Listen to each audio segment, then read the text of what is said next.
So in this video we're going to discuss about pre-operative and post-operative nursing management of hernia। जो hernia disease condition हम लोगों ने explain की थी first part में, तो ये उसका सेकंड पार्ट है।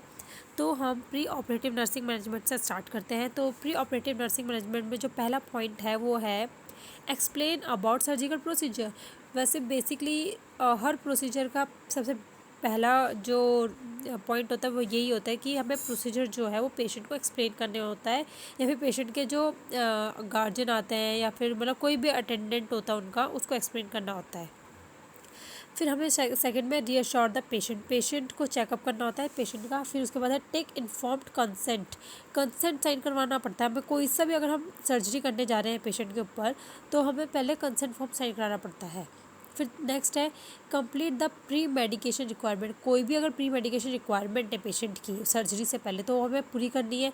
कीप द पेशेंट एनपीओनियल पर ओरल। ठीक है, हमें पेशेंट को कुछ भी मतलब खाने के लिए नहीं देना है। सर्जरी से पहले बोलते हैं ना कि खाने के लिए नहीं देते, क्योंकि सर्जरी के टाइम पे वो कॉम्प्लिकेशन में आ जाता है। तो हमें पेशेंट को निल पर ओरल में रखना है। फिर नेक्स्ट है prepare the patient physically and psychologically. जो पेशेंट है उसको फिजिकली और साइकोलॉजिकली प्रिपेयर करना है। अब देखो फिजिकली हम प्रिपेयर कर सकते हैं कि जो एरिया है पेशेंट का जहाँ पे सर्जरी होने वाली है उसको क्लीन कर सकते हैं। तो फिजिकली तो प्रिपेयर ऐसे करेंगे। साइकोलॉजिकली प्रिपेयर ऐसे करेंगे कि हम पेशेंट को काउंसलिंग दे सकते हैं, उसको हम मतलब ऐसा सहारा दे सकते हैं कि अरे कुछ नहीं होगा, मतलब आप सही हो जाओगे। अगर आप नहीं करवाओगे ऑपरेशन या फिर सर्जरी जो है नहीं करवाओगे, तो ये डिजीज़ जो है और बढ़ सकती है और ये हार्मफुल हो सकती है। तो अगर आपको ठीक होना है तो आपको सर्जरी करानी पड़ेगी। ऐसे करके हम उसको काउंसलिंग करा सकते हैं।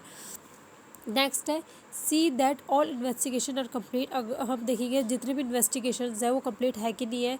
फिर हम उसके वाइटल साइन चेक करेंगे।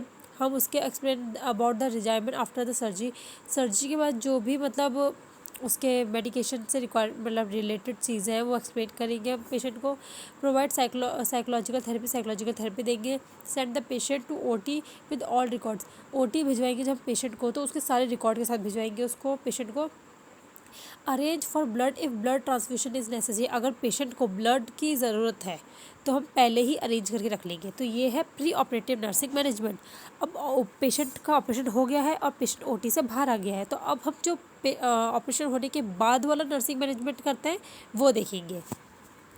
जो इसमें पहला पॉइंट है वो है कि जब पेशेंट ऑपरेशन से आता है वापस, तो सबसे पहले हम उसका वाइटल साइन चेक करेंगे, उसको पोजीशन देंगे। Provide position according to surgery. जो भी सर्जरी के बाद वाली पोजीशन होती है वो देंगे। किसी सर्जरी के बाद जैसे सुपाइन पोजीशन दी जाती है, किसी में प्रोन पोजीशन दी जाती है, किसी में साइड लेटरल पोजीशन दी जाती है। तो अकॉर्डिंग टू सर्जरी हम पोजीशन देंगे। Start IV fluid administration. अगर पेशेंट को आईवी फ्लूइड एडमिनिस्टर करने के लिए डॉक्टर प्रिस्क्राइब कर रखा है, मतलब बोल रखा है, तो हम आईवी फ्लूइड को स्टार्ट कर देंगे। Administer medication prescribe by doctor. जो जो मेडिकेशन डॉक्टर ने बोली है वो देंगे। फिर नेक्स्ट है observe till patient regain consciousness. जब तक पेशेंट दोबारा होश में नहीं आता तब तक हम उसको ऑब्जर्व करते रहेंगे। Observe surgical site for any bleeding और साइन ऑफ इन्फेक्शन। जो सर्जिकल साइट है वहाँ पे हम ऑब्जर्व करते रहेंगे, कोई भी ब्लीडिंग ना हो रही हो या फिर कोई इन्फेक्शन ना हो रहा हो। अगर ऐसा कुछ हो रहा है तो हम तुरंत डॉक्टर को इन्फॉर्म करेंगे। Catheterise the patient. अगर पेशेंट होश में नहीं है तो कैथेटर लगाना है। Follow aseptic technique. Aseptic technique तो देखो हर प्रोसीजर में करनी है। Administer cold application if swelling arise. अगर स्वेलिंग आती है सूजन वगैरह, तो वहाँ पे हम कोल्ड एप्लीकेशन लगा सकते हैं। ठीक है, जैसे कोल्ड वाटर बैग। ठीक है, maintain fluid and electrolyte balance. Fluid और इलेक्ट्रोलाइट का बैलेंस करवाएंगे। और एडमिनिस्टर एनाल्जेसिक देंगे।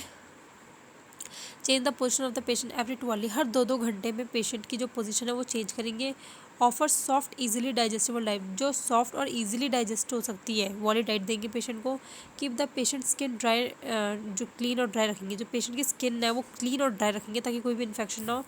Report to surgeon if any complication arise. अगर कोई भी कॉम्प्लिकेशन होती है तो हम जो सर्जन है उसको रिपोर्ट करेंगे।